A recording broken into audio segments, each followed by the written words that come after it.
that until after you can decide if it's married to.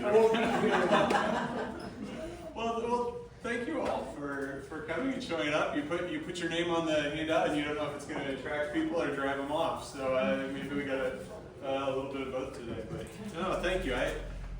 Having been here at Christ Church now for a couple of years, and feeling like maybe I finally got the distance and time to be ready to start to talk about this story, right? And so when I say, well, evangelical to Episcopal, that was kind of the question, like, what's that story? How did you get here? That seems like a weird journey. And as I thought about how in the world do I tell that story, I said, really, it just has to start with kind of me telling my story. Becky will show up in it some too, right? So our story, because growing up evangelical and really growing up kind of in the fundamentalist vein of that, so they're almost inextricably tied together, right? I don't know how I tell my own life story without talking about all its involvement in the church. In the same way, I don't know how I talk about going from evangelical to Episcopal without having to explain a lot about just my life and how that went, right? So I've got 2 weeks here, this Sunday and next. This week, my thought is that I'm just kind of going to tell that story, right, of growing up in the evangelical church and progressing through kind of adulthood to get here. Next, we'll see where that goes, how much I get through, and as we talk about then making that transition to the Episcopal Church. Next week, as I went through and kind of started writing up that story, what do I want to talk about? I had a bunch of themes that popped out of like, oh, this is sort of a key thing about evangelicalism that may not be super obvious, right, if you're on the outside looking in, but to me really is important to understanding kind of the mindset, some of why we see the kinds of things out of the evangelical church now that we do. And so I just kind of tried to pull those to the side and say, okay, next week maybe let's talk about some of those. So that's my intention there. I just welcome you to ask questions if you have questions as we go. But that's kind of where we're headed in a couple weeks. So start at the beginning. As the song says, is a very good place to start, right?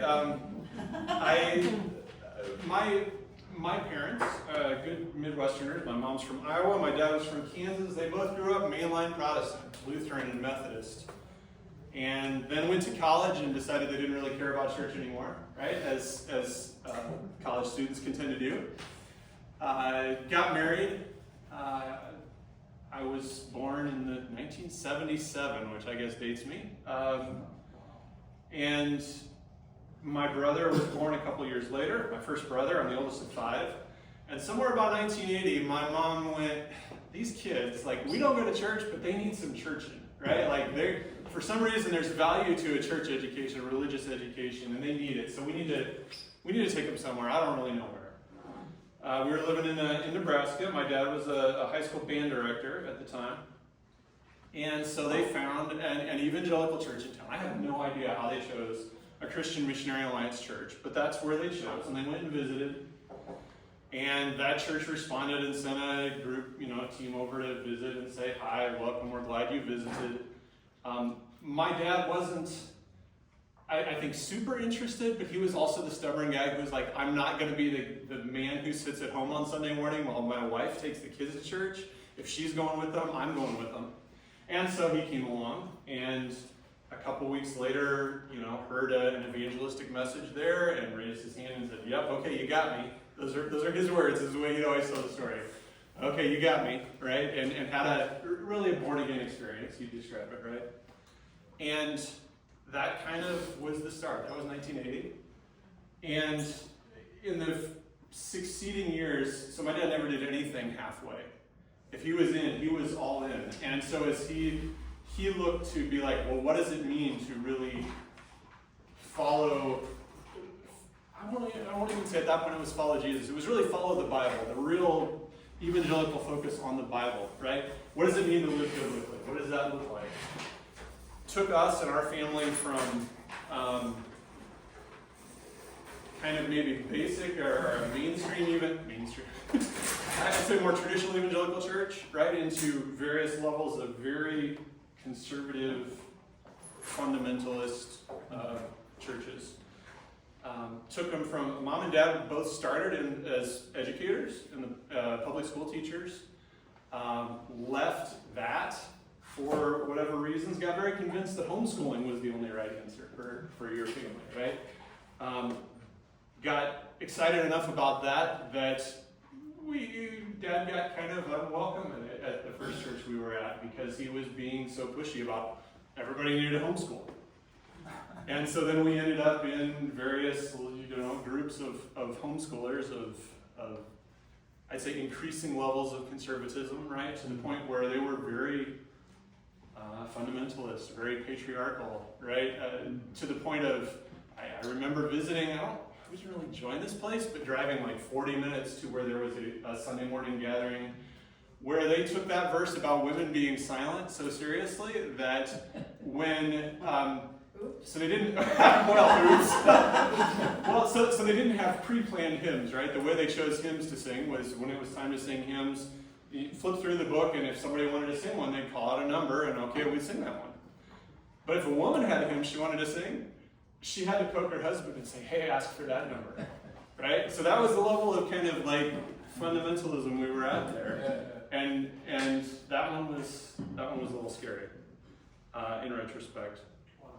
So that was the start of my adventure into Christianity, into understanding the Bible, right? Big focus on the Bible, big focus on memorization. Even though we were going to very conservative churches, the Evangelical church where we started had they called the Awana program. I don't know if anybody's heard of that one. It's kind of within the Evangelical churches. It was kicked off in Chicago probably in the 50s or 60s. But a big focus on scripture memorization. So it's like a kids club, Wednesday nights, you get together, and there's a whole charted program of verses to memorize and little patches to earn and things like that. And you wore your vest and you got all your little crowns that pinned on, the jewels that went in them, right? And I was laughing, talking earlier about how competitive our youngest daughter is when it comes to academics. Well, she comes by it kind of honestly, right? They started that at our church in first grade, and I backed up and did the kindergarten book, and did 2 books the first year and got ahead and proceeded in that program all the way through high school, right? Just memorized and studied, and I was that student. Which in some ways, as I look back, was great in that I learned a lot of Bible, right? I have a lot of verses that rattle around in my head still. I know the text pretty well. But how I understand the text has changed a lot over the years as we talk about that kind of transition, right? Somewhere over there, let me see, 1990, I was middle of junior high. My dad got a job in Texas, and so we moved from a very conservative church in Nebraska. We moved to Texas. We looked around and went, well, there ain't anything quite like that here. And so we ended up in kind of, I'd say, the most conservative average evangelical church. I'll say a slightly more normal evangelical church, which for Texas still meant pretty conservative, still meant very Bible focused, but wasn't entirely homeschoolers, at least not at that point. I think my folks probably pushed that, right? Like we were the first homeschool family when we showed up. By the time I went to college, 5 years later, probably half the church was homeschooling, right? That was the kind of influence that we had there, and the kind of push that went on, which is really interesting to look at for me now as an adult a lot later, right?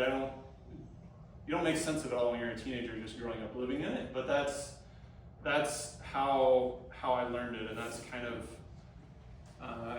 where we started out. And I'm all over the place with my notes already, but that's kind of fun. So we'll get the high points.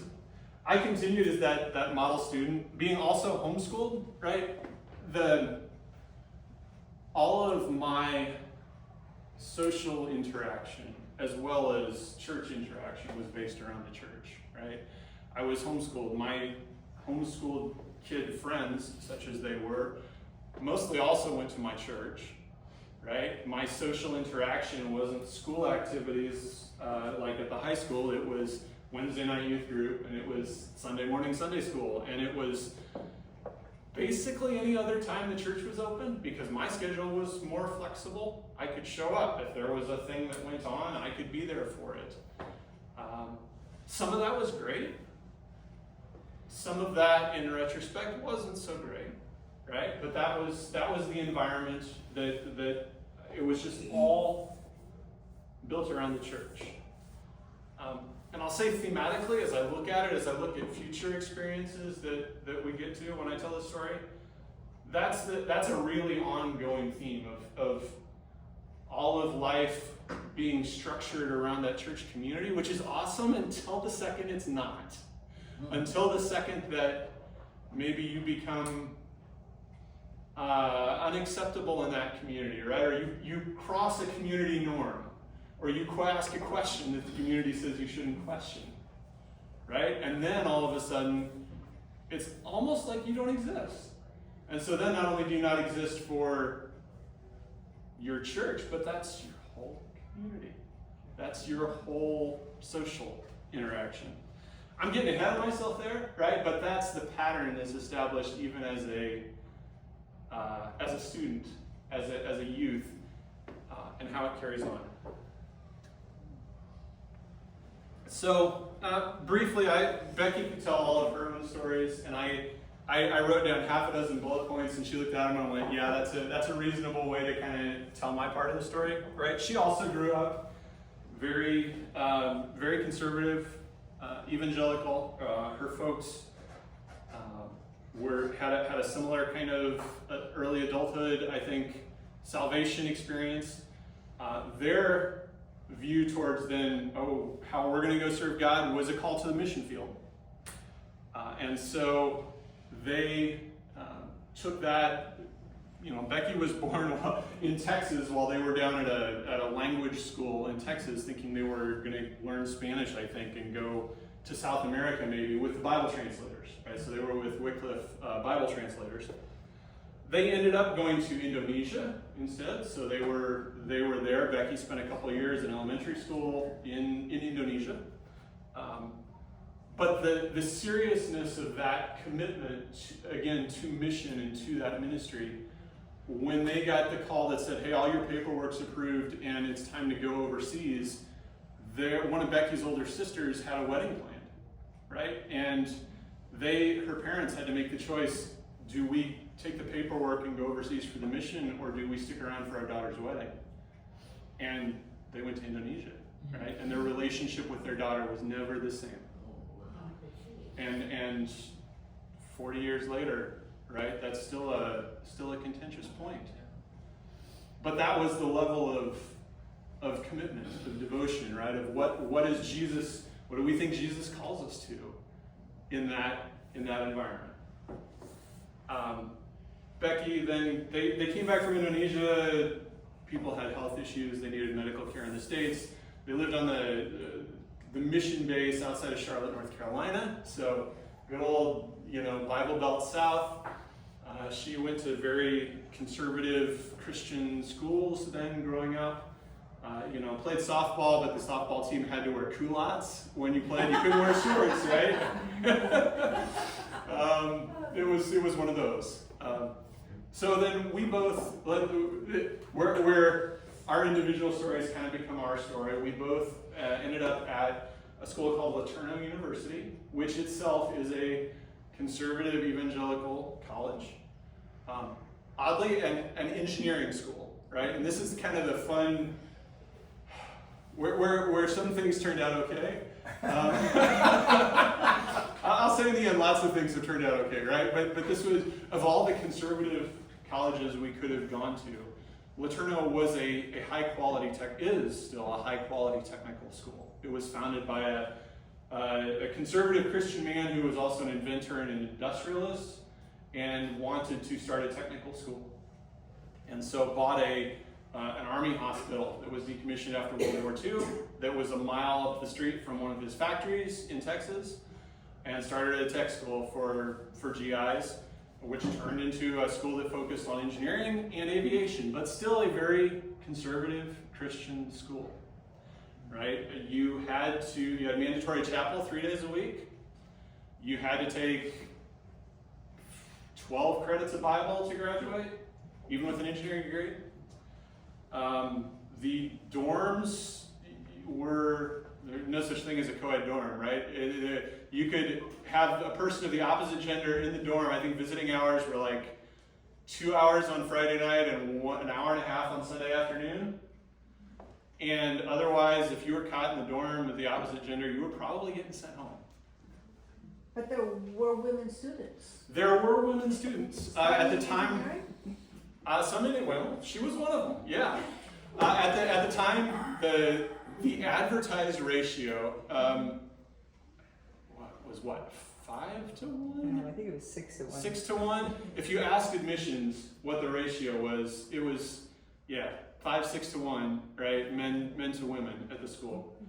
If you subtracted out all of the faculty wives who got, like a free, could take classes for free, or all the married women, right? All of the unavailable women, we'll put it that way, was probably 7 or 8 to 1. I don't know. I was, the saying I don't remember where it came from afterwards, right? But what they tell the women that came there was the odds were good, but the goods were odd.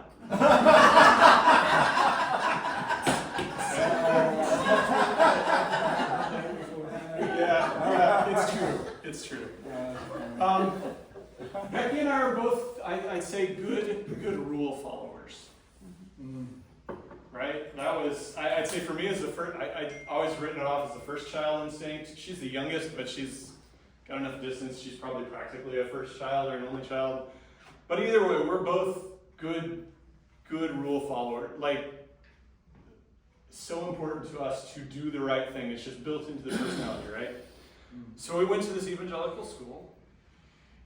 Here, even though there was, I'd say, an unstated expectation that students still found a church to go to on Sunday mornings. Now, college students getting up to go to church on Sunday morning, but we did. Like, probably one of the first times we went anywhere together before we were really dating was, she was like, we had an English class together, and then she was like, oh yeah, I found a church, I like the Bible church that I'm attending, you can come along if you want to, right? And so Sunday morning, we were off to 15 minutes across town to this church, which we then attended regularly for 4 years. But every Sunday morning as college students, there we were off across town to go to church.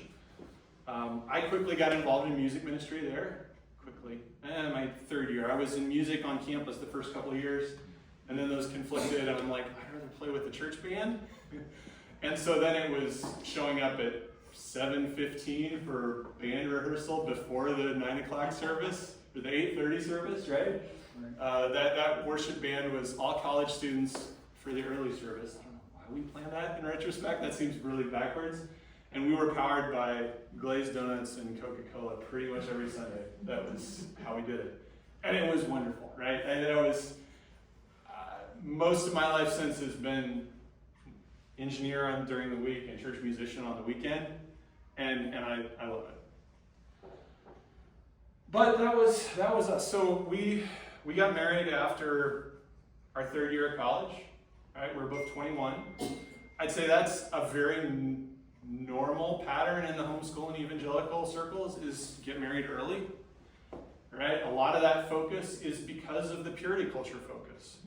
Right? The whole mindset there that we bash into the children and the youth is that basically any idea of anything related to sex is like verboten and should not even cross your mind until pretty much the day you get married, right? And then somehow that switch is going to flip, and your life is going to be awesome, right?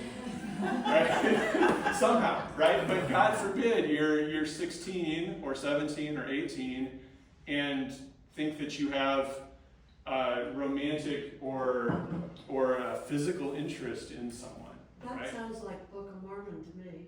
I haven't seen Book of Mormon yet, but that culture was being pushed really from, oh my goodness, late 80s, early 90s. There were some, especially within the homeschooling subculture and that conservative kind of which has really pushed into, I think, the mainstream evangelical culture in the last 15 years. As all the kids that grew up, like my age, right, grew up in the 90s and had that built into them as youth, are now in our 40s and influential in the church organizations and the political organizations, in the religious structured organizations. All of those influences went from being the thing that kind of got snuck in with the teenagers and is now a lot more mainstream within that church, I think. So yeah, we got married at 21. One more year of college. I graduated, well, she graduated in 3 years. I graduated in 4. I got a job up here at Collins, and we moved to Iowa. So we were 22. First job out of college. I've been there 26 years next month. So that's cool. Church followed us right along. So we came to Iowa. Before we left the church in Texas, we had, I think they'd actually, when they were recognizing graduates, and I was graduating, and so they asked me to stand up and say where I was going and what I was doing, and I said I was going to Cedar Rapids. And a lady came up to me after church and said, I know a pastor in Cedar Rapids. Like, you'd love him. You should go check out his church when you get up there. Okay.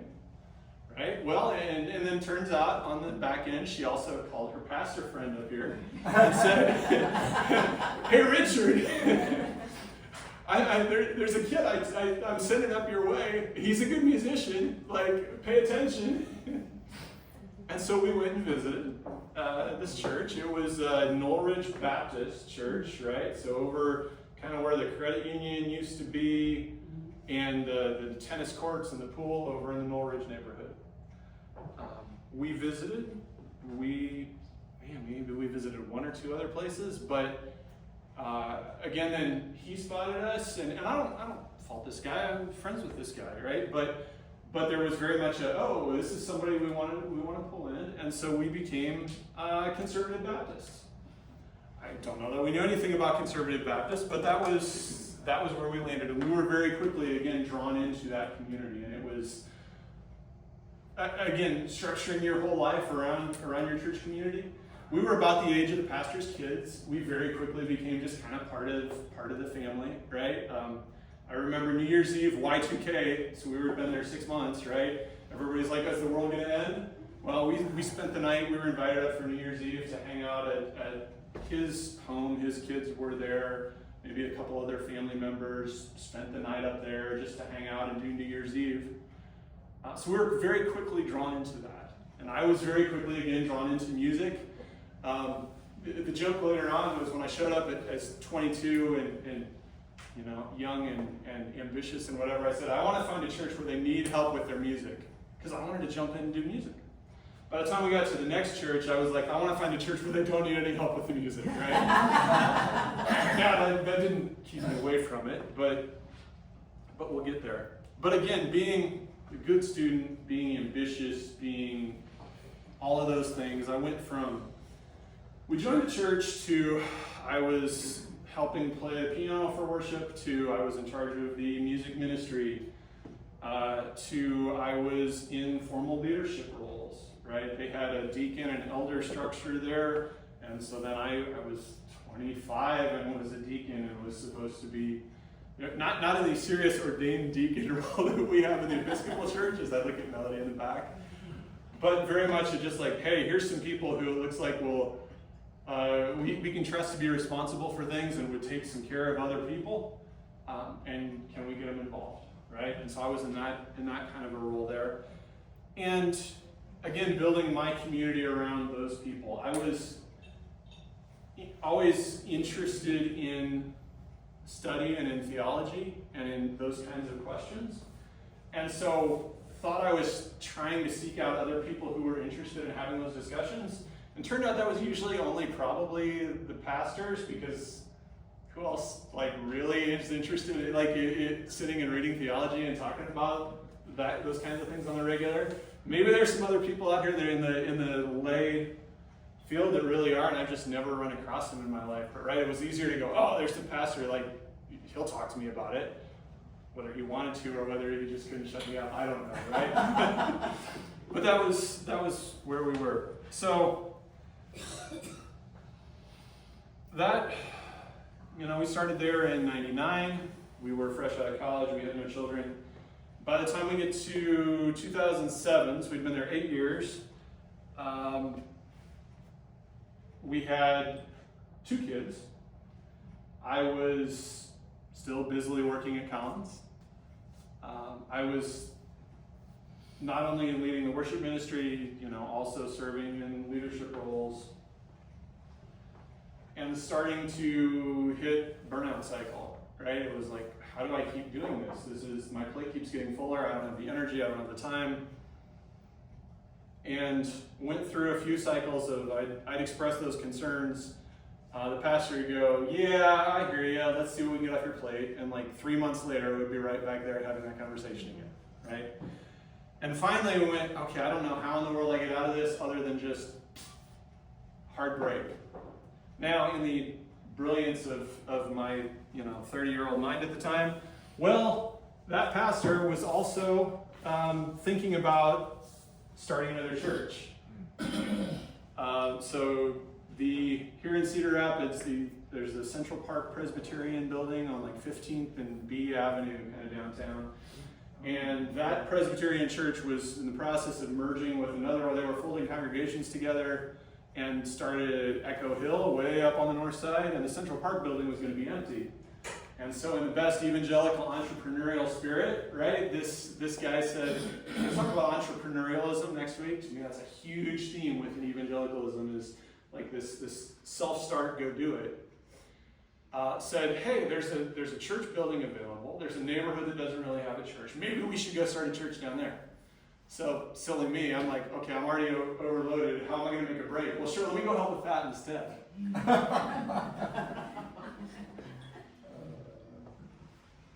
I asked my wife the other day, I forget the situation. We're like, for somebody so smart, how did they decide that? And then I said, I ask that question about somebody else, and I immediately wonder, what do people look at me and ask that question about, right? Somebody that seems decently intelligent, how did he decide that? I look back at my 30-year-old self and I ask that question here. Here we are. But so, went to help start a church with that same pastor. And one of the other men was the leader there, and the 3 of us kind of spearheaded that effort to say, well, we want to establish a new congregation there at the Central Park building. We called the church Imago Christi, starting in late 2000. Well, we started beginning of January 2009 was when we kicked off there. And I was the music guy again, right? Which meant now, instead of just showing up and leading music on Sunday morning, we had a Saturday night service. We wanted to use sound equipment that was more than what the church had, which meant showing up, 90 minutes early to go roll all the amps and the speakers out of the closet, set everything up, sound check, get ready, do the thing, tear down afterwards. It didn't slow life down a whole lot, right? And again, we got into that pattern. And now we were expecting our 3rd kid. And after a year of that, it was like, wow, this didn't fix things. Someplace in here is where the story starts to include not just, okay, this is Chris growing up stupid and evangelical, but where do things start to change theologically, thinking-wise, right? Probably I have to back it up a little earlier than that, which was getting engaged with some online communities. One community in particular, and it's silly, like you join a fan forum for a Christian band that you like, and there's a bulletin board forum in 2004 with a bunch of 20-something fans that like to talk about that. Somehow I got involved in that. 20 years later, there are people that I still talk to, weekly interact with that are friends, who I came to learn were also Christians and also loved Jesus and wanted to follow him, but oh, by the way, weren't conservative fundamentalists like I was, right? There's Presbyterians and Catholics even. Like, oh boy, did my conservative fundy eyes get wide. And yet, they were real, people who were really serious about Jesus. I've been told those people didn't exist, right? And so that was the start of some eye-opening. probably 2008, if I point to the first book that got my brain thinking differently, N.T. Wright, bishop in the Church of England, written a bajillion books at this point, but he wrote a book called Surprised by Hope. Okay, now for a kid who grew up very evangelical, very end times, left behind, rapture theology, kind of this is how the world's going to end at Armageddon.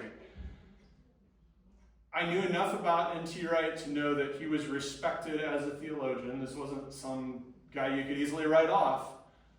But he gave a view toward sort of eschatology and end times things that was very, very different, right? That was more about restoration and redemption of all things, and not that the whole place was going to burn, right? It was about how God was working in the world to bring, through Jesus, to bring goodness and to bring reconciliation. And it was like, whoa, wait, what? And so then I started reading more, right? But that was the first crack. Was that guy. I actually got to meet him several years later. He came to a speaking thing, and I drove to Nashville to hear him. And he said at that time, when he wrote the book, he had no idea that it would create sort of a side ministry to people who had grown up evangelical with this rapture theology and didn't know there was another way. But that unexpectedly it had, and it had been a huge blessing in that way. And I was able to thank him for that, and that was cool. But reading those books and opening those doors really started, I was being transgressive to my evangelical kind of fundamentalism, right? Even if I wasn't really ready to admit it, I was reading outside the approved stuff and thinking that might be right. Okay, you want to know how I got really transgressive? In 2008, I voted for a Democrat. I'd never done that before. And this guy called Obama ran, and I'm like, I didn't tell anybody I voted for him. I kind of snuck a line in my journal that went, ooh, I've never done this before, right?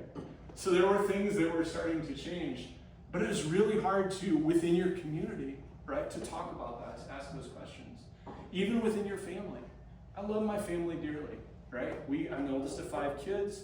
My dad passed away last year. My mom's still in Wisconsin.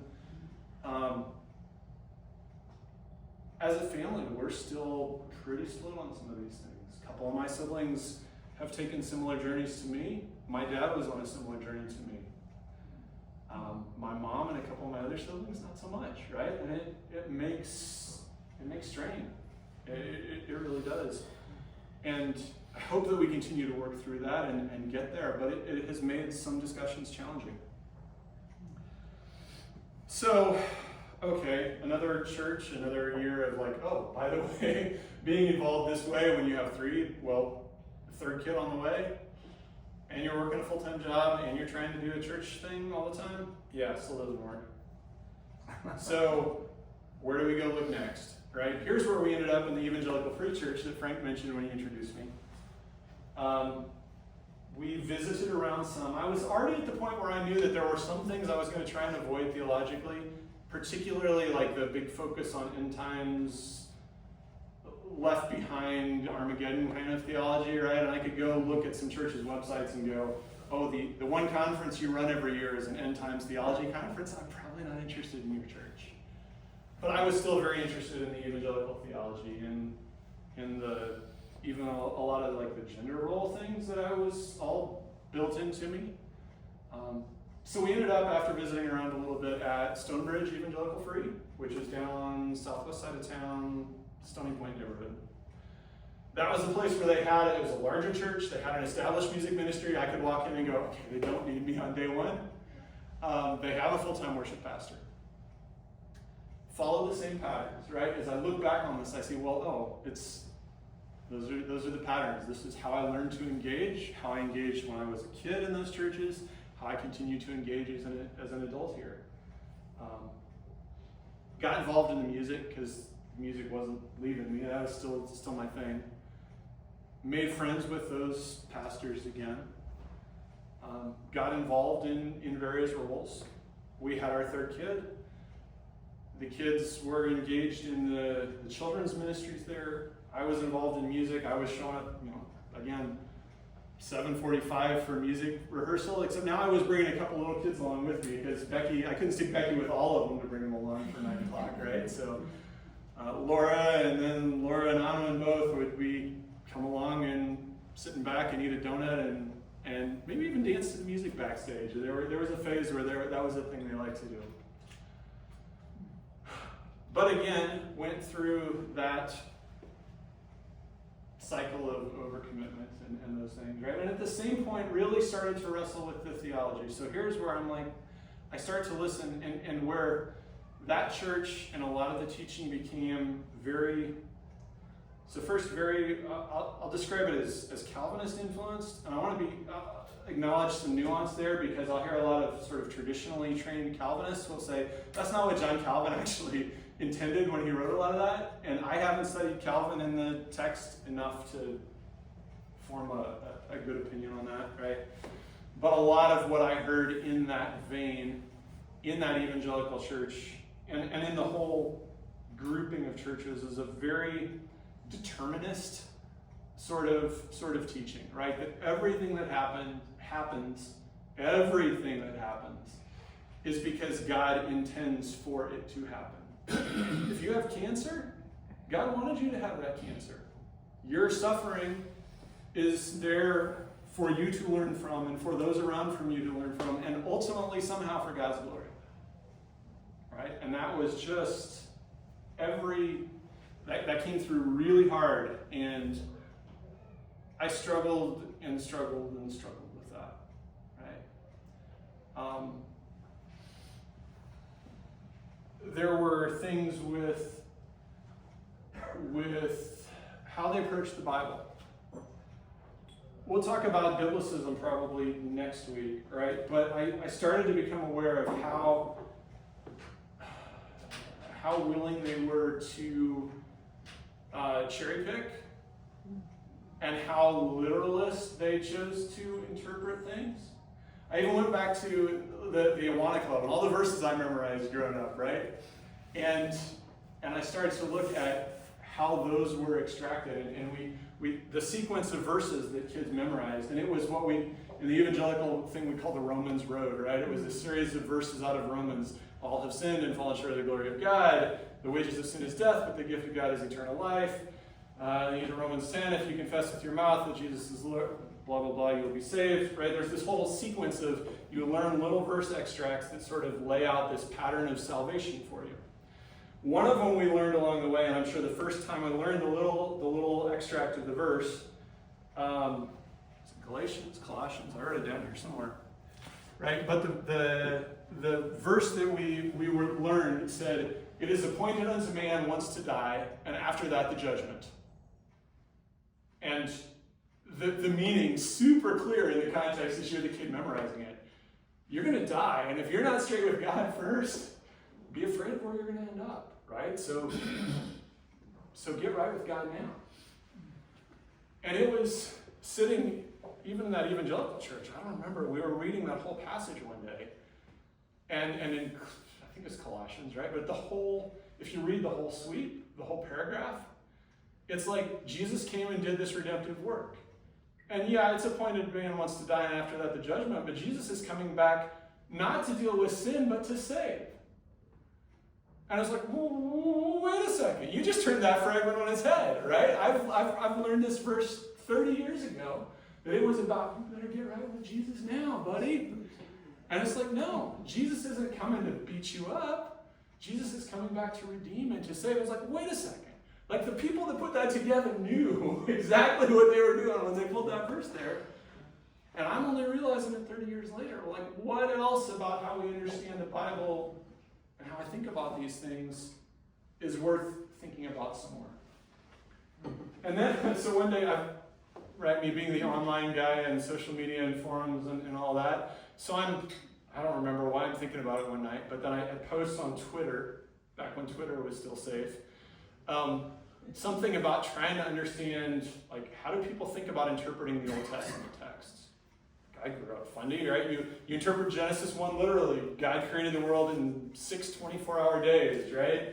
And all the rest of it, certain Levitical laws are still in effect, and the rest of them, but I don't know any better. And an online, just a dude I only knew on Twitter, who is an Episcopal priest in Green Bay, Wisconsin, sees me angsting about it, and he replies, he's like, I've got a couple textbooks sitting on my shelf that I haven't opened in a long time. Would you like them? I mean, first off, anybody ever wants to send me a free book, I'll probably take it, right? And I'm like, yes, please. And I sent him my address, and a few days later, 2 chunky, like, Old Testament interpretation textbooks from Father Mike in Green Bay show up at my door with a note saying, blessings on your journey. And I got to learn about things like textual criticism and about multiple sources and about, oh, by the way, lots of people don't read that literally, and my world changed again, right? So there have been those little things along the way that built me into that, but we were still so tied in to the community, right? And to the ministries. And Becky's involved in all of her like helps ministries and meals every time there's a funeral or a wedding. She still has notes on that, I'm sure, about like exactly the right recipes and the right things so we can run a funeral luncheon just like the Germans run trains. I mean, it's a beautiful thing. And I'm in there running the music ministry. Well, then at some point the worship pastor decides to leave, right? And so there's a bunch of pastoral transition going on. And they say, well, Chris, can you step in and help lead while we find a new worship pastor? And then they went, but you know what? The senior pastor's about to retire. Really, we should hire a new senior pastor first, and then we can let him hire the new worship pastor so that, you get people that all want to work together. And so my interim stint as a worship ministry leader lasted, I don't know, a year and a half at least. And again, I'm overcommitted and doing all this stuff. But at the same point, we were at a point where on some of these things, the politics, the biblical interpretation, increasingly around also LGBTQ issues, right? The very strong theme within that church, and Evangelical Church broadly, and we know we see it around here now, of an intense focus on anything basically not cisgender and straight being offensive to God, right? Very, very blunt about it. And I saw what happened to especially the kids in that congregation who were wrestling with those things. Right? I saw the kid who was very obviously gay and just stopped showing up, right? And wasn't welcome. I heard from the kid who was wrestling with her gender identity issues get told that if she was going to keep talking about that, she wasn't welcome in youth group anymore. Right? I heard later from one of my own kids that they were wrestling with their gender identity and sitting there hearing all this in youth group and not knowing what to do with it, but it not being healthy and not being good. We had a whole lot of Sundays that last year where when we take these, Becky and I take long walks through the neighborhood, like, what are we going to do? Well, and it always came back to the kids seem plugged in and the church needs us. What's the music ministry going to do if I just up and leave?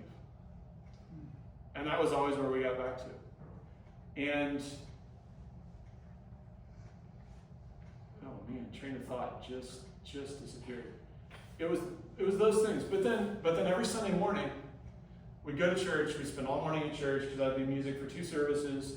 It'd be 12 o'clock in the car. We're exhausted. We're trying to figure out what's for lunch. The kids are in the back. And we spend the 15 minutes driving home from church. Did you hear what he said in the sermon? Like, man, I'm not so sure about that, right? And then I realized that my kids, after they've been dragged to church from like 8 in the morning until noon all day, are then hearing mom and dad be like, why are we here? What are we doing this? Like, do we really even agree with half of this now? But because it was the community and because it was all of that, it was like, how do we get out? what causes us to make that break? The family expectation is still there. I mean, I'm 40 years, over 40, right? With 3 kids, we've been out of the house forever. What? Make note that we were homeschooling, so We were also homeschooling. That was our group. You go with what you know. And so we said, how do we get out? Finally, the thing that broke was COVID. And so we said, we shut down, like everybody shut down, at the beginning of 2020. We were doing some remote services. We all figured out how to YouTube, right? And did those. And so that worked for a few weeks. And then all of a sudden, this is May of 2020, mind you, right? This is like 2 months after everything shut down. The church leader said, you know what, we can't stay shut down. We need to get going again. Chris, can you plan to get the worship team fired back up?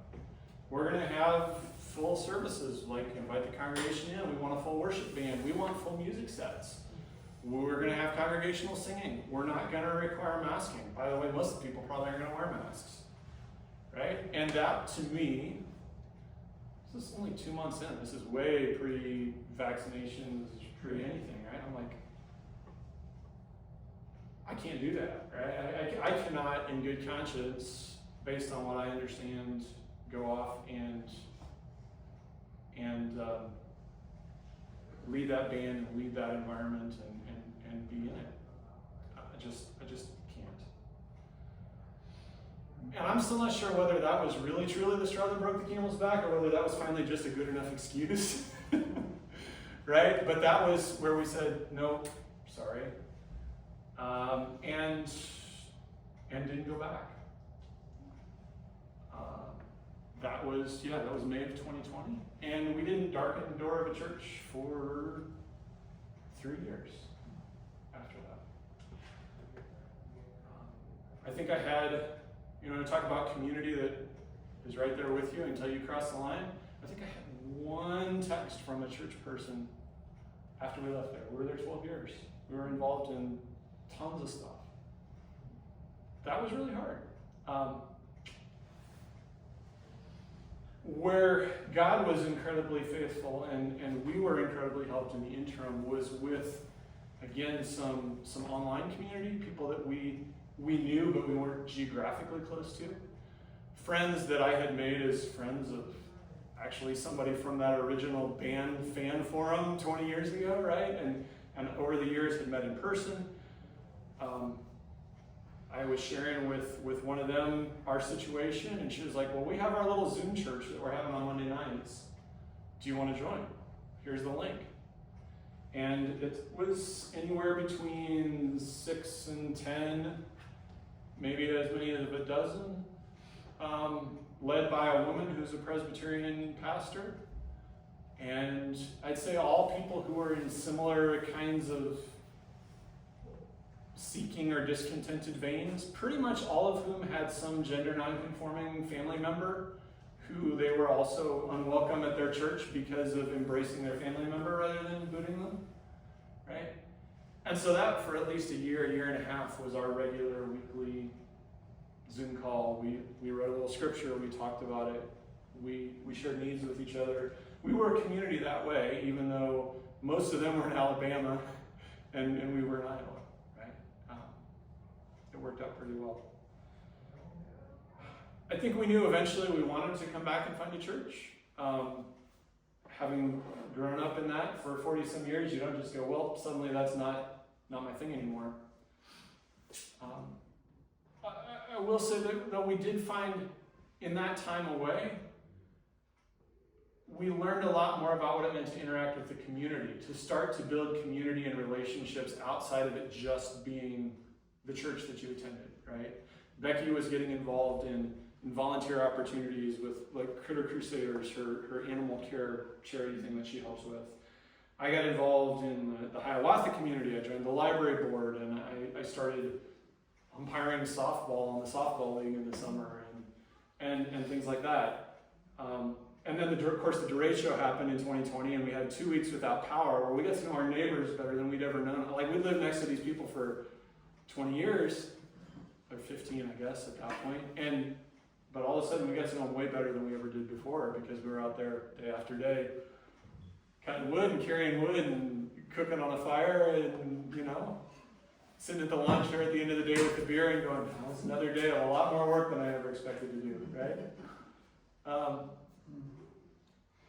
But yeah, so finally, 3 years later, I think on an Easter Sunday, we said, hey, it's Easter. If we're going to ever go to church, Easter would be a good Sunday to go. And that year, we visited one of the Evangelical Lutheran churches. It was a nice visit. Felt like based on what I knew about the church, I could be comfortable fitting in there. What we experienced when we got there was it was so still trying to be evangelical. It felt, at least to me, I haven't bounced this off Becky, but to me it felt so much like where we came from culturally, that even if sort of theologically it was going to be different, culturally it was so close to where we came from. It felt weird. You said Evangelical Lutheran, you mean like ELCA? ELCA, yeah. That was the ELCA up in Marion, I forget which one. Oh, on Avenue C. Not the big one on C Avenue, the old St. Mark's, because we visited there years ago. That's actually not ELCA anymore. It was Church of the Resurrection, I think, all on the north side of Marion. So that was Easter, and then we didn't go anywhere again for another year. And we got to the next Easter and said, well, where else? And of course, COVID-wise, everybody got good at putting services online, which in some ways, it was a lot of work to put services online. For somebody who was looking for a place to go, it was a real blessing to have. I could just go watch a service. I could find out what it was about. I could find out a little bit about them before I had to take the step of showing up. But then it was the next Easter, we said, well, okay, we should go back somewhere. Where else do we want to try? Well, at Episcopal Church. And we had seen Christ Church. I had watched a couple of videos. I had recognized that you guys were also in a period of transition. You'd had a priest leave. And then you had Brian come because he had maybe just gotten here at Easter when we visited. Because it was before your installation, because I was already here for that. I don't remember all the timing. But we showed up here. We walked in the door. Libby's not here this morning, but Libby being Libby grabbed us by the elbow before we even kind of cleared the door and welcomed us and was like, okay, so let me tell you how this goes. Here's what you need to know. Here's what you like. Shoves a bullet in your hand, tells you about communion. Don't worry about when to stand or sit. Like nobody else has it figured out either. And here we were. We didn't come back the next week because it's like if you show up more than 1 week in a row, people are going to think that you've decided you're going to show up, and expectations start on week 3 maybe. So we're like, we'll take a week, we'll think about it. But then we enjoyed what we were hearing. We enjoyed the community that we saw, how people welcomed us. One of the reactions we had pretty early on was how I phrased it in terms of I come away feeling like I have room to breathe.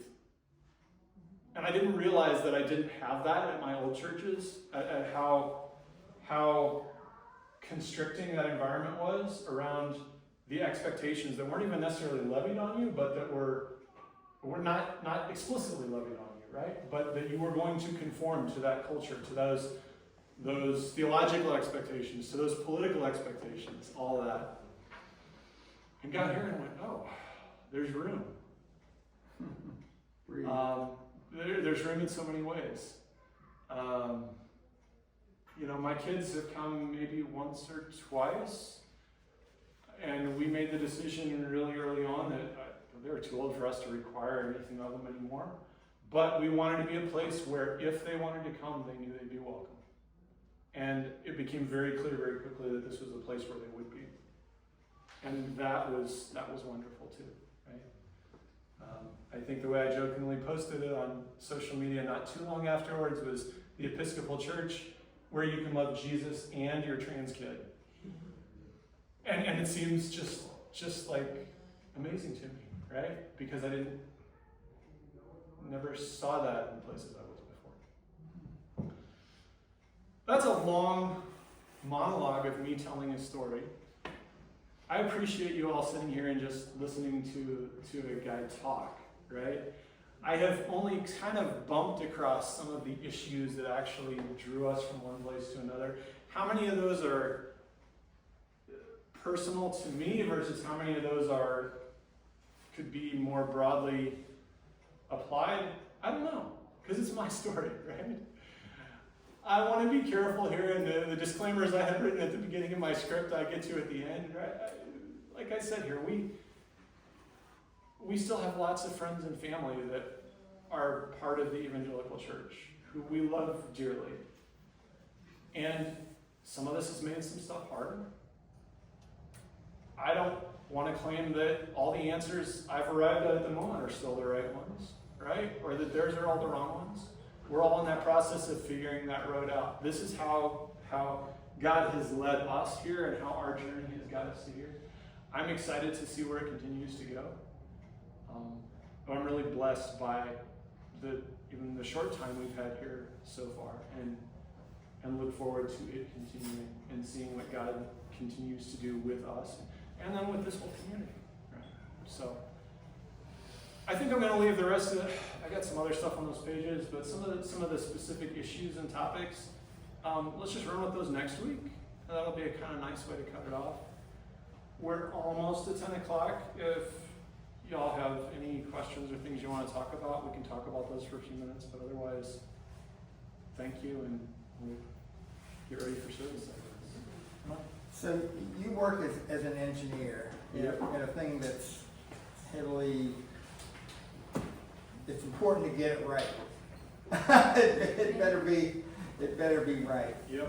So the mental stuff that you go through to do that work means you basically have to prove the value of everything that you do for the safety of the passengers who are going to fly on your airplane, right? And so when you start to think about the mental stuff you carried around with all of these doctrines and things, didn't that sometime, against this engineering background and way of seeing the world, didn't there just get a crack sometime? How did you fix all the cracks that must have been there? That's a really interesting question, right? I think to an extent, it in hindsight now, it shows me how effective the fundamentalist upbringing was at fencing some of those things off from being open to discussion, right? There's a whole, honestly, there's a whole school of work and books and things or in that culture around how to construct intellectual justifications for the conclusions we arrive at, right? There's a whole series of evidence that demands a verdict, right? Where somebody has decided, well, we have concluded already things like young earth creation and the historicity of a lot of the Old Testament and things like that. Now let's construct evidence however we can, even if it's in conflict with historians and scientists, right, to justify our conclusion. And then let us figure out how to sort of discredit the historians and scientists, because clearly they must not be right, because our interpretation of the Bible is right. And that's a lot to unpack. But yeah, in my job as an engineer, once again, I have found myself in a career where I memorize a bunch of obscure rules and then I apply them to other people and to myself. But that's what I do for work too. Well, thanks everybody. We will talk again next week. Thank you.